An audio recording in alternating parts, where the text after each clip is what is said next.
Awesome. This is great. Well, I have to say thank you so much, BAI. If this isn't an example of responding to change over following a plan, I don't know what is. Anyway, I should be screen sharing right now, and I wanted to just let people know a little bit about the background of the title of this talk. It's called A Beautiful Mess. And there's a reason why I use the word mess, not only because of the conventional meaning of the word mess, but also because last year, when my husband and I had the privilege of going to the Galapagos Islands, we learned from our naturalist marine biologist guide that a whole pile of marine iguanas that are all slithering over each other, doing crazy things and fishing and hunting and doing what they do to survive is called a mess. So I thought that I would actually start this by just kind of inspiring us a little bit using nature as our guide. So we've heard from so many wonderful speakers throughout this conference, and I have diligently followed along all the way remotely. It's been wonderful. And I just wanted to preface this talk a little bit with the fact that I may leave you with more questions than answers, but that there's kind of a point to that. I will be interspersing little bits of tales from Pacific life, and if you have more curiosity, of course, during the Q&A, I would totally encourage and invite more questions. Alrighty. So this is actually perfect because of Howard and Melissa's last talk. So I want to preface this little learning journey as something that actually honors the Scrum Alliance, but also pivots a little bit. So I want to just kind of start there. So in the beginning for myself, and I'm sure for many of you, the learning path seemed so clear, right? How many of us started maybe with the Scrum Master certification? I certainly did many years ago. And as we grew on that journey, we continued to try and experiment with different things and different companies along the way. And so as I went on this journey, you know, I just thought, this is great. There's a learning path all the way to get to maybe even a certified enterprise coach. And I took that journey step by step, getting through the CSP and other types of learning and courses. And then I came to apply for the CEC. And that was probably about 2.5 years ago, I want to say. And I started that journey. And for those of you who've been on that journey, it's quite arduous, as it should be. And you're asked to write many essays, get many recommendation letters from your mentors as well as your customers and all this stuff. So I got through part 1 and that seemed really great. And then I went on to part 2 and there were more essays. And I think I had just put so many hours into writing these essays, getting feedback and understanding. And at that point, you know, there came back with more feedback on part 2 saying, you know, you're not quite ready. And I fully respect that. I love getting feedback and love hearing from others about ways in which, you know, I can actually improve as a leader and as a person. So I went there and I was thinking, you know, as I'm getting this CEC, there just came a point where I had read through all different kinds of approaches and models. I had taken classes in SAFe. I had read through the Scrum manuals, the Scrum at Scale, you know, and I was just reading and absorbing at a really kind of pinnacle moment where I have to be really honest with all of you. There was profound boredom that struck me. And it wasn't because I wasn't grateful for all the wonderful learning journeys that others provided, but you know, there was something missing in this sort of capital A Agile. And as I reflected back on this, I said to myself, well, you know, what does this really mean? And when you really look back at how long capital A Agile has been around since its founding, maybe capital A Agile is already in what we could call the late majority of adoption, right? And I think this also kind of reflected my kind of profound boredom. And I honestly had to say to myself, I just couldn't bring myself to do that last leg of the CEC. And that was okay, because just about at that time, I took a wonderful course by a gentleman named Craig Larman, who is, I think, one of the founders of Less. And again, you know, I'm not preaching to say one model is better than the other, but the more important thing about that course is that Craig Larman introduced me to this topic called systems thinking. And during that course, you know, he kind of tickled the people in the class and teased us a little bit with, we drew these huge wall murals about how organizations interact with each other. And when you solve one thing over here, maybe you're not solving another thing in another part of the organization. And it really got me thinking. And I said, Craig, you know, how do I take this journey for systems thinking? He goes, it's so complex, just start somewhere. Just start somewhere. So that's exactly what I did. And I have to say, when I jumped off that predefined learning path, I kind of came to invent what I'll call the fifth precept of the Agile Manifesto, which is that I value unfettered, purposeful learning over the pursuit of professional certification. So it's not to say that professional certifications aren't good, but clearly there was a whole new world that I really wanted to explore. And probably for the past 2.5 years, I've just been fully immersed in thinking about systems. And I wanted to share some inspiration and ideas with this group about where that journey has taken me. So I'll start with a conclusion, and then we'll go back and kind of explore why I came to this conclusion. But in this study of systems thinking, I think I came to a short, pithy conclusion that control is an illusion, but agency is very, very real. And what I mean by this is, I think a number of speakers alluded to the fact that, you know, we don't necessarily know where things are going, right? And then when we talk about agency as getting control and having power, I mean, Jardina had such a lovely talk this morning about that kind of agency. And that's what I mean, is that maybe we can't control the entire system and that shouldn't be our objective, but there's power in our own agency as one small part of the system itself. So again, this is a conclusion, and now let's take you a little bit and step back on how I arrived at this little conclusion.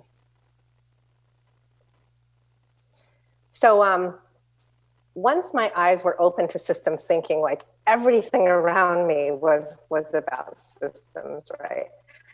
And I was trying to figure out the best ways to gather meaningful material for this talk. And it just so happened that sometime kind of in December, I went to this conference in San Francisco. And my family is also, we live in San Francisco. And you know, my brother-in-law happens to work for a science museum there called the Exploratorium. So if you have never gone to the Exploratorium, I would highly encourage, if you go to San Francisco, to drop by to that museum. It was actually founded by Frank Oppenheimer. And for those of you who don't know, Frank Oppenheimer was one of the people on the Manhattan Project that was responsible for developing nuclear technology that was used during the Second World War. And my brother-in-law told me that Oppenheimer, once he had been part of the Manhattan Project and seen the consequences of the creation that he and other scientists had made, said, you know, he really felt a sense of mission that people should understand science and systems. And so in 1968, he proposed the San Francisco Project, which then became the foundings of the San Francisco Exploratorium. And I included a little bit of what he said, that the phenomena of basic science, which have become the raw material of invention, are natural phenomena, which are as intriguing and as beautiful as a butterfly or a flower. So I put that in there because, again, he ties it to nature, and we'll go into a few of the experiments that I think Agile practitioners will really love. The other thing that I wanted to talk about in terms of complexity is this wonderful organization called the Santa Fe Institute, and they study the science of complexity, and I am a humble beginner student of the science of complexity. I am going back and I am learning, you know, I'm relearning basic pre-calculus and all these tools needed to study complexity because I'm so engaged in it.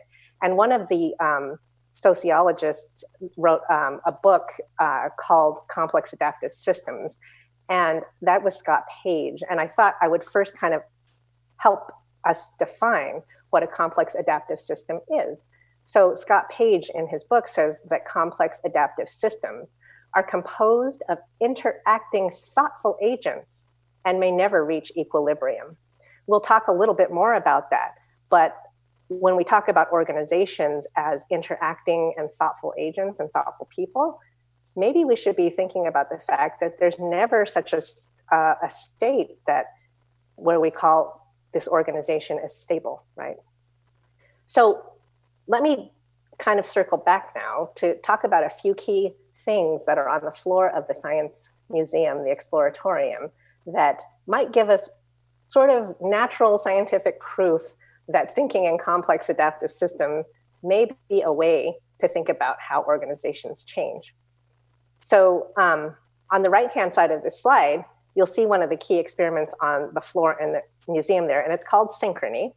And let me just describe what this picture is. It's a picture of 3 metronomes. And these 3 metronomes are on a flat platform that is on a giant pendulum that can actually swing these 3 metronomes simultaneously. Okay, so what you do with this experiment on the floor, it's a hands-on museum, is you can start to move each of these metronomes separately, these needles, right?